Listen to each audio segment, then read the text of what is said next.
حضرت عمر رضی اللہ تعالی عنہ کا قول ہے, فرماتے ہیں کہ مجھے اس بات کی پرواہ نہیں ہوتی کہ میری دعا قبول ہو رہی ہے کہ نہیں ہو رہی, مجھے اس کی فکر رہتی ہے کہ دعا مانگنے کی توفیق مل رہی ہے کہ نہیں مل رہی.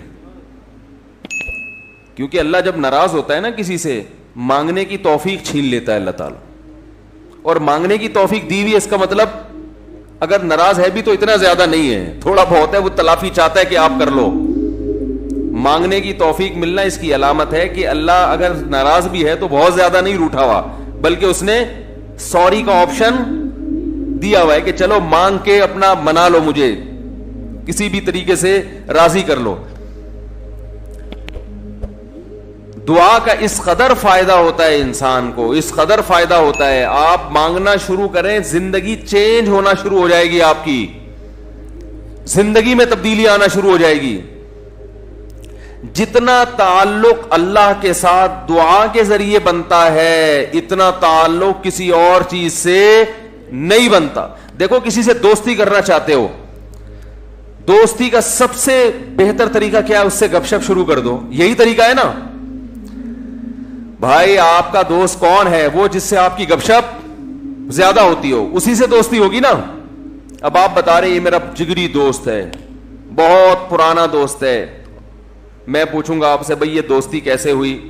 یہ دوستی بھائی ایسے ہوئی کہ میں جس کالج میں پڑھتا تھا وہیں یہ بھی یہی پڑھتا تھا, تو کیا کرتے تھے آپس میں, کوئی بات چیت ہوتی نہیں, بات چیت تو نہیں ہوئی کبھی زندگی میں, تو پھر دوستی کیسے ہو گئی؟ پڑھتے تو بہت سارے لوگ ہیں. دوستی کے لیے سب سے پہلی چیز کیا ہے؟ بات چیت. دعا میں انسان بات چیت شروع کر دیتا ہے کس کے ساتھ؟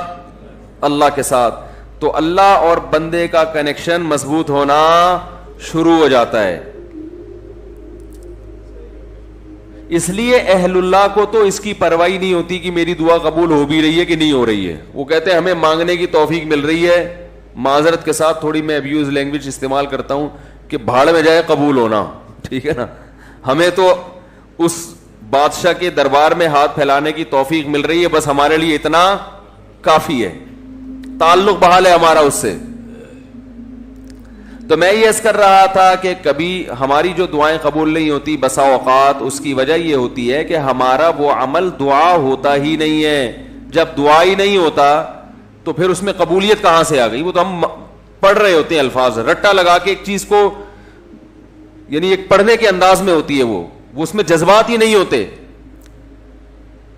جذبات کن لوگوں کے ہوتے ہیں؟ امام بخاری رحمہ اللہ تعالی کی سوانے پڑھیں آپ, بچپن میں نابینا ہو گئے, والدہ تو آپ کو بڑا علم سکھانا چاہتی تھی, پریشان کہ اللہ یہ تو میرا بچہ ہی نابینا ہو گیا.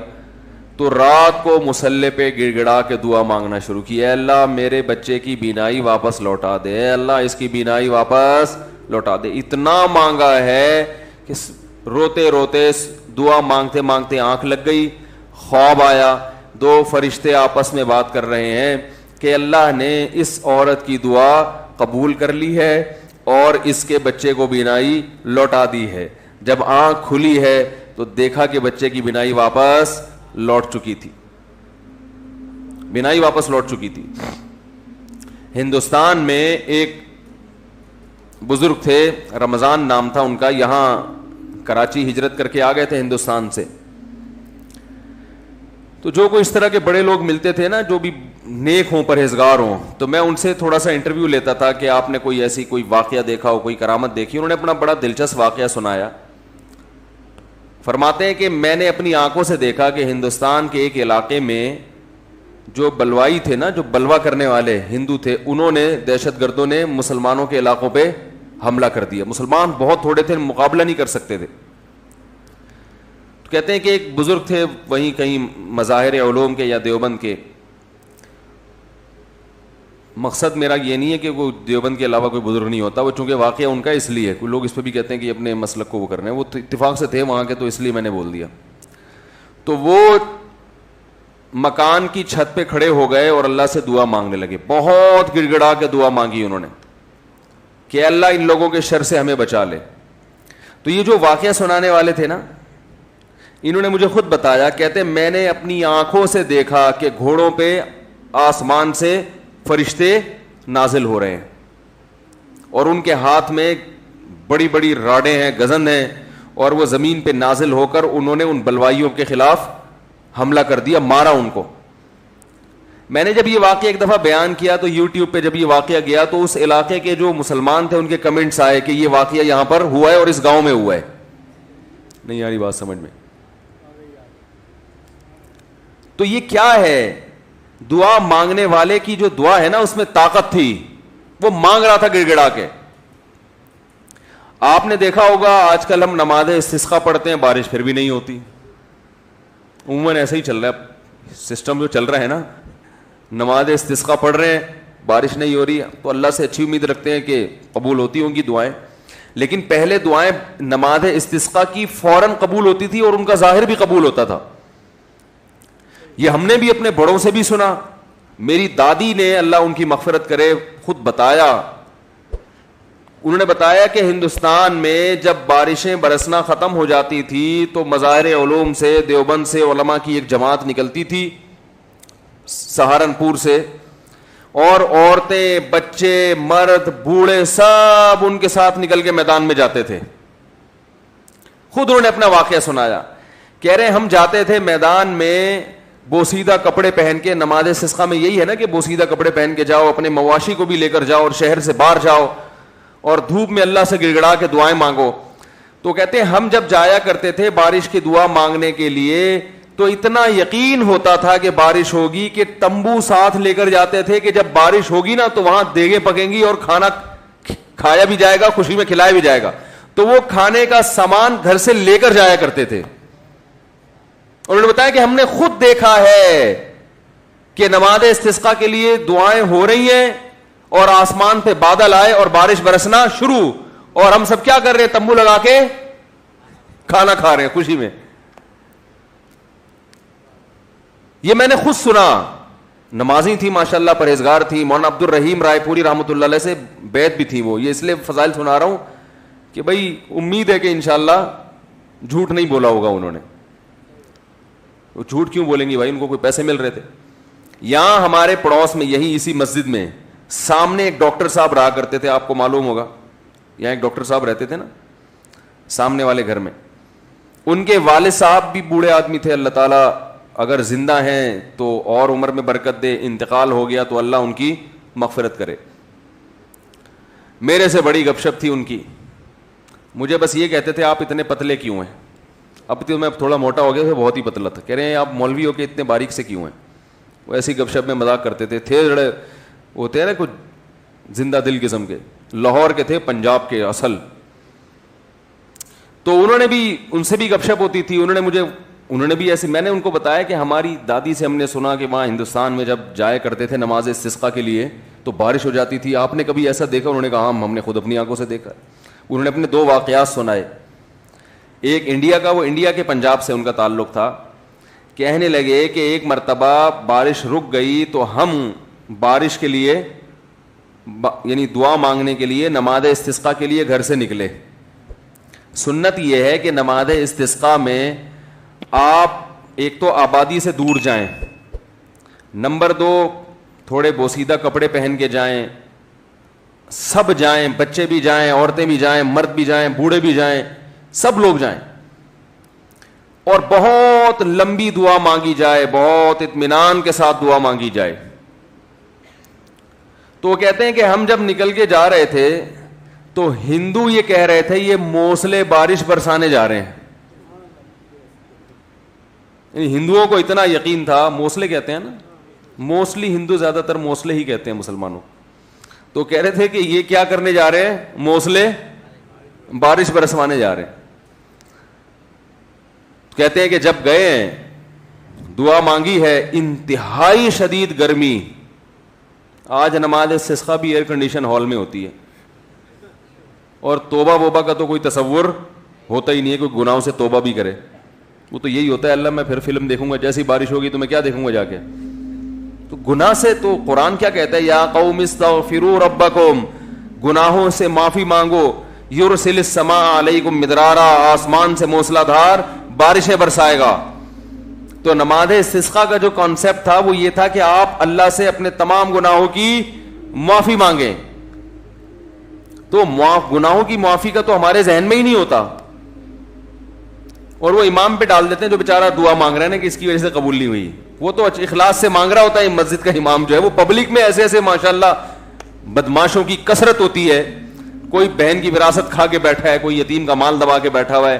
چلو اب دبا لیا, مال کھا لیا, اب توبہ تو کرنا کہ اللہ میں واپس دے دوں گا. وہ نہیں ہوتا. اللہ میں قحط سے مر جاؤں, بارش نہ ہو کوئی مسئلہ نہیں ہے, میں مر جاؤں گا قحط سے, مگر میں بہن کا پلاٹ واپس بولو بھائی نہیں کروں گا. تو پھر کہاں بارش ہوگی میرے بھائی؟ اللہ کہہ رہے ہیں تم بدماشی چھوڑنے کے لیے تیار نہیں ہے. تو وہ انہوں نے اپنا واقعہ سنایا کہ ہم گئے, ہم نے دعا مانگی, اور وہ جو ہمارے امام صاحب تھے انڈیا میں, کوئی جالندھر یا کوئی لدھیانہ کا واقعہ ہے, کہہ رہے وہ سردے میں گئے ہیں اور اوپر سے اتنی شدید گرمی تھی کہ وہ ہماری کمر جو ہے نا دھوپ کی وجہ سے ایسا لگ رہا تھا جل جائے گی. مگر امام صاحب جو سردے میں جا کے روئے اور پبلک کو رلایا انہوں نے کہ اللہ جب تک بارش برسے گی نہیں یہاں سے ہم ہلیں گے نہیں.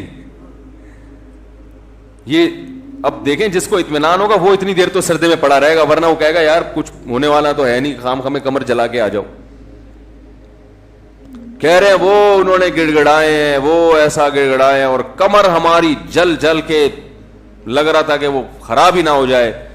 اور پھر انہوں نے مجھے اب خود سنایا واقعہ, کہتے ہیں ہم نے دیکھا کچھ دیر ہوئی ہے, اس کے بعد گہرے بادل آئے ہیں اور وہیں بارش برسنا شروع ہو گئی ہے. اور کہہ رہے ہیں جب تیز بارشیں ہوئی ہیں تو ہم جب واپس آ رہے تو ہندو ہنس رہے اور کہہ رہے تھے یہ موسلے بارش برسوا کے آ رہے ہیں. ہندوؤں کو بھی یقین ہوتا تھا یہ موسلے بڑے تیز ہیں.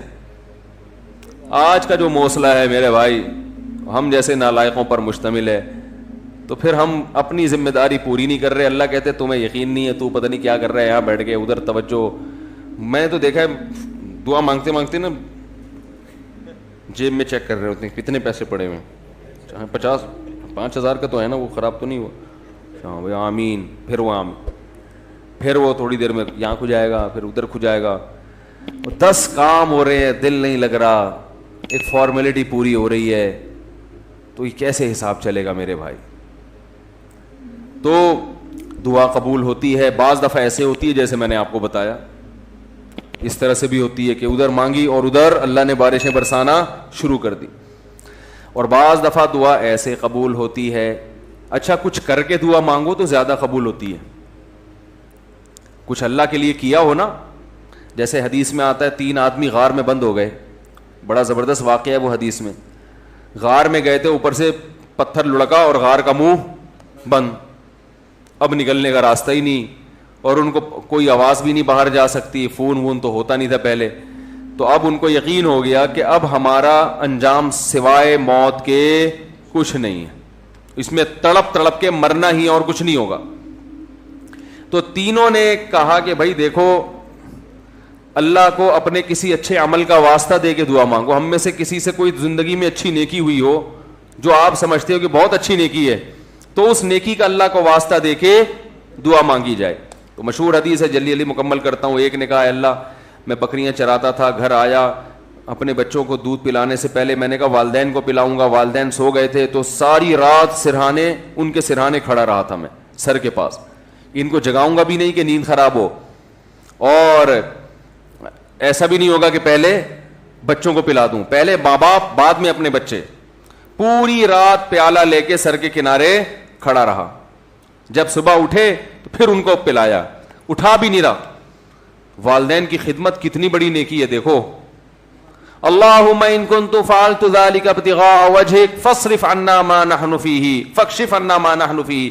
اے اللہ اگر میں نے یہ تیرے لیے کیا تھا اور تجھے یہ میری نیکی پسند آ گئی ہے تو آج جس مصیبت میں مبتلا ہے اللہ اس مصیبت سے ہمیں نجات دے دے. کیسی اللہ کی قدرت, وہ پتھر ہلائے اپنی جگہ سے. پتہ چلا میرے بھائی ماں باپ کی خدمت بڑی بڑی چٹانوں کو اپنی جگہ سے ہلا دیتی ہے بغیر کسی وجہ کے. اتنا بڑا عمل ہے یہ. آج برداشت نہیں ہوتا ہے, نہ باپ کی ڈانٹ برداشت ہوتی ہے نہ ماں کی ڈانٹ برداشت ہوتی ہے. دیکھو اللہ چاہتے پورا پتھر ہلا دیتے, لیکن اللہ نے کہا کہ سب کا عمل سامنے آ جائے نا, تو اللہ نے تھوڑا سا ہلایا پتھر کے ابھی ہلکی سی ہوا آئے بس ہے بھائی, تاکہ باقی دو کی نیکیاں بھی سامنے. ویسے تو اللہ کو اتنا پسند آیا کہ اللہ چاہتے تو ہٹا دیتے نا پتھر. دوسرے نے دعا مانگی, اے اللہ میں اپنی چچا بہن پہ عاشق تھا, اس سے زنا کرنا چاہتا تھا, وہ موقع نہیں دیتی تھی, بہت سخت عشق والی محبت تھی, بالآخر قحط پڑا, سب کچھ ختم ہو گیا, تو وہ میرے پاس آئی روٹی کے لیے, تو میں نے اس سے کہا ایک شرط پہ تجھے راشن دوں گا کہ تو میری یہ حرام خواہش کو پورا کر, اور بالآخر مجھے اس پر قدرت ہوئی. جب میں زنا کے, وہ مجبور ہو گئی بیچاری, جب میں زنا کے بالکل قریب پہنچ گیا تو اس نے مجھے اللہ تیرے عذاب سے ڈرایا, اتق اللہ ولا تفض الخاتم الا بحقی, کہ تو یہ کام کر تو رہا ہے مگر تو اللہ سے ڈر.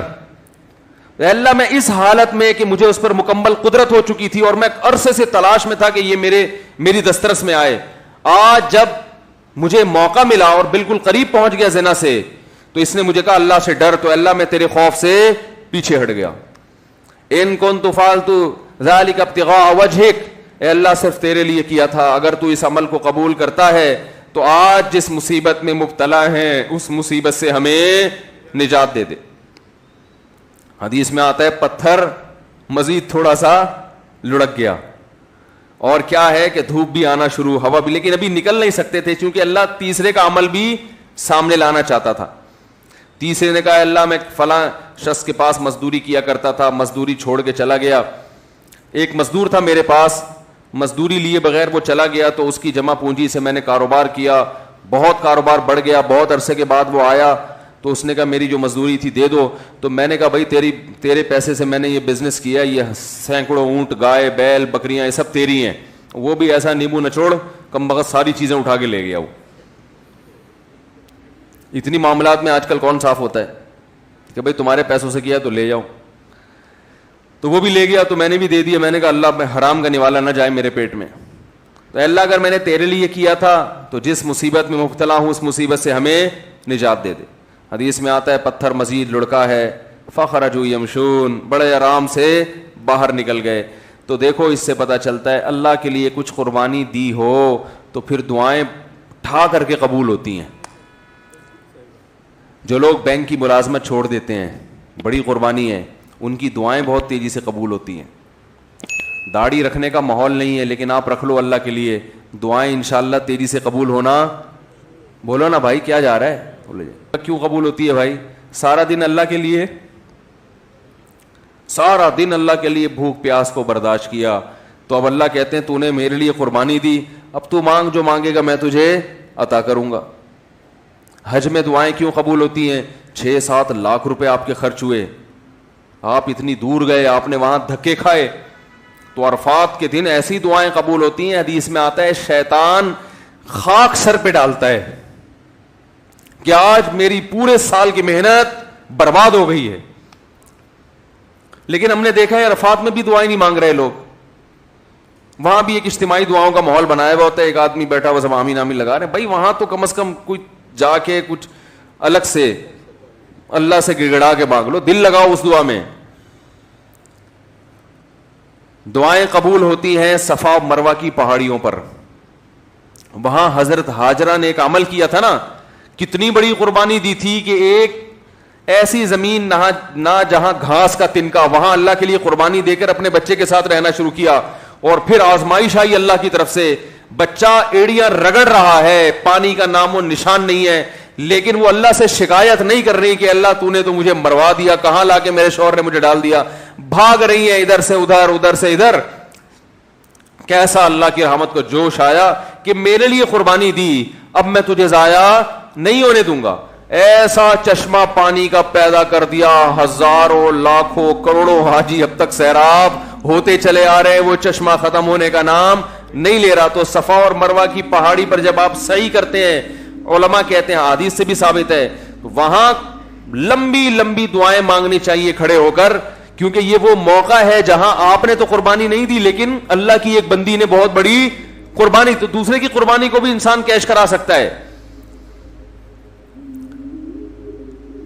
تو کچھ کرنے کے بعد جب مانگا جائے تو قبولیت کا امکان بڑھ جاتا ہے. ہم اللہ کے لیے کچھ قربانی دینے کے لیے تیار ہی نہیں ہیں, کچھ کرنے کے لیے تیار ہی نہیں ہے, مانگنے کے لیے بھی تیار نہیں ہے. بلکہ اللہ نے ہمیں دعائیں بھی سکھائی ہیں, کیسی پیاری دعائیں سکھائی ہیں قرآن مجید میں اور احادیث میں. اللہم ارزقنی حبک وحب من یحبنی یحبک وحب عملی یقربنی الی حبک. اور ایک اور دعا سکھائی, اللہم ارزقنی حبک اللہم ارزقنی حبک وحب من ينفعنی حبہ عندک اللہم فکما رزقتنی مما احب فاجعلہ قوۃ لی فیما تحب وما زویت عنی مما احب فاجعلہ فراغا لی فیما تحب. ہم لوگ دعائیں بھی عجیب عجیب چیزوں کی مانگ رہے ہوتے ہیں. کیسے پیارے الفاظ سکھائے, اے اللہ تو مجھے اپنی محبت دے دے, میرے دل میں کیا کر دے, اپنی محبت ڈال دے. وحب من ينفعنی حبہ عندک, اور ان لوگوں کی محبت بھی یا ان چیزوں کی محبت دل میں ڈال دے کہ جن سے محبت کرنے سے تیری محبت میں مزید ترقی ہو جائے. ایسی چیزوں کی محبت دل میں ڈال دے کہ ان کی محبت کا فائدہ ہو آخرت میں اور تیری محبت میں اضافہ ہو جائے. جیسے والدین کی محبت, بیوی بچوں کی محبت, اس سے اللہ کی محبت اور بڑھتی ہے نا, یہ تو اللہ کا حکم ہے. علماء کی محبت, نیک عمل کی محبت. اللہم فکما رزقتنی مما احب, اے اللہ تو نے جو مجھے میری محبوب چیزیں عطا کی ہیں تو فاجعلہ قوۃ لی فیما تحب, تو ان کو ذریعہ اور وسیلہ بنا دے اپنی محبت میں اضافے کا. یعنی وہ مجھ سے چھیننا نہیں وہ چیزیں, بلکہ ان سے ان کا استعمال اس طرح سے ہونا شروع ہو جائے کہ وہ دین میں اور ترقی کا ذریعہ بننا. جیسے کسی کو اللہ نے مال دیا تو مال سے ہر ایک کو محبت ہوتی ہے, تو یہ مال اور آخرت میں ترقی کا ذریعہ بن جائے. وما زویت عنی مما احب, اور جو میری محبوب چیزیں تو نے مجھے نہیں دی, میں چاہتا تھا لیکن نہیں ملی, تو ان کا نہ ملنا تیری محبت میں ترقی کا ذریعہ بن جائے. کیسے عجیب الفاظ ہیں دیکھو. اور یہ کس نے بتائے؟ ایک امی نے جو نہ لکھنا جانتے اور نہ پڑھنا جانتے ہیں.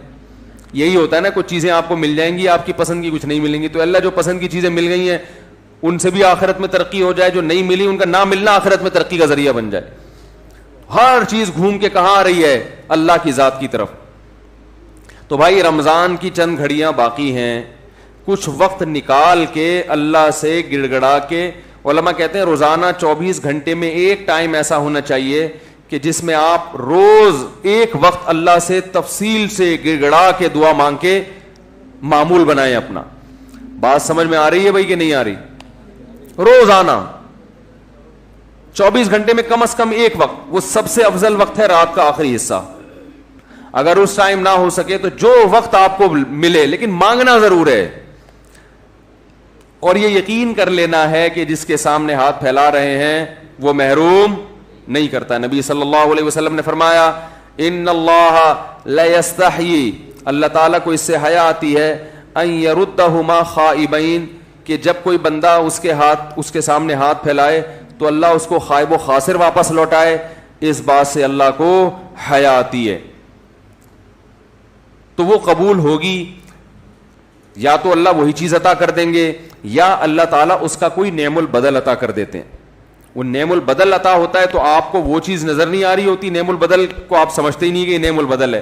اور بعض دفعہ اللہ ایسا کرتے ہیں کہ جو چیز آپ مانگ رہے ہیں وہ نہیں ملتی, لیکن کوئی مصیبت آنے والی ہوتی ہے جو اللہ آپ سے ٹال دیتے. آپ کہہ رہے ہیں کہ اللہ اس مریض کو شفا دے دے, وہ ٹھیک نہیں ہو رہا, وہ دوسرا بھی مرنے والا تھا, وہ دوسرے پر بیماری حملہ کرنے والی تھی, اللہ نے اس کو حملے سے روک لیا. یہ کتنا بڑا فائدہ ہو گیا. اور بعض دفعہ یہ ہوتا ہے کہ جو چیز آپ مانگ رہے ہیں وہ نہیں ملتی, لیکن اس مانگنے سے جو مقصد تھا وہ مقصد مل جاتا ہے. آپ کو کوئی پریشانی آئی, آپ دعا مانگ رہے ہو اللہ وہ پریشانی ٹال دے, اللہ نے وہ پریشانی تو نہیں ٹالی, لیکن اس کی وجہ سے جو آپ کا دل پریشان ہو رہا تھا وہ دل کی پریشانی کو دور کر دیا. تو مقصد حاصل ہو گیا کہ نہیں ہو گیا؟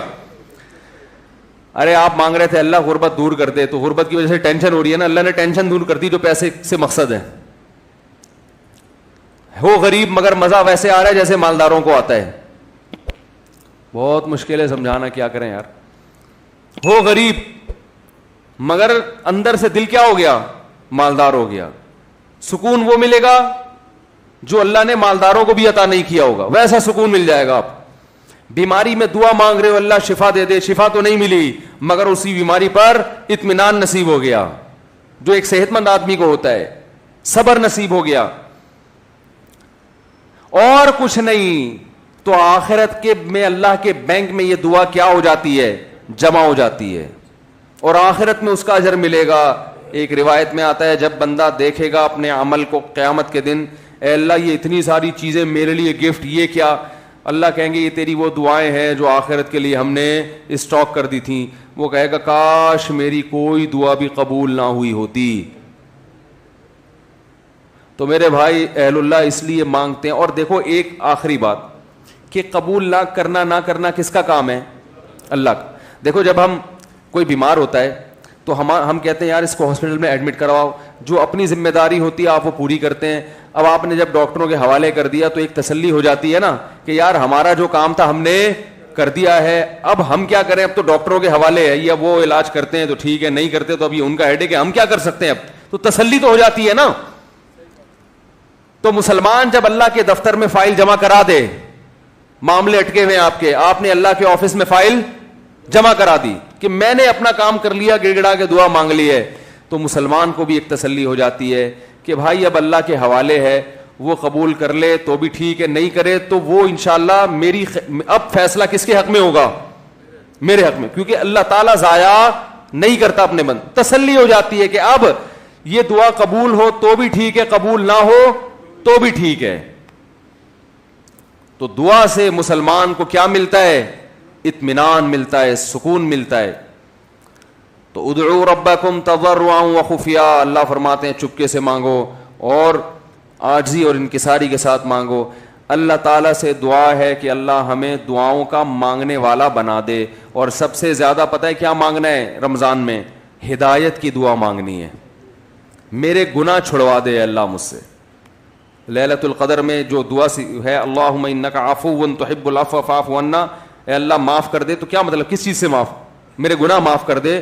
تو مطلب یہ ہے کہ میں آئندہ نہیں کروں گا، معاف کر دے. ہم یہ دعا مانگ رہے ہوتے ہیں کہ اللہ کرتا تو رہوں گا میں موت تک لیکن تو معاف کر دے.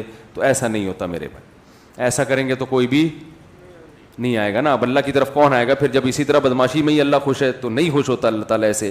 تو اللہ سے توبہ کی توفیق مانگی جائے. اللہ میں ان گناہوں کے دلدل میں پھنس چکا ہوں، تو مجھے اس دلدل سے نکال لے. تو یہ بھی زیادہ مانگنی چاہیے دعا. اللہ تعالیٰ ہماری تمام دعاؤں کو حاجات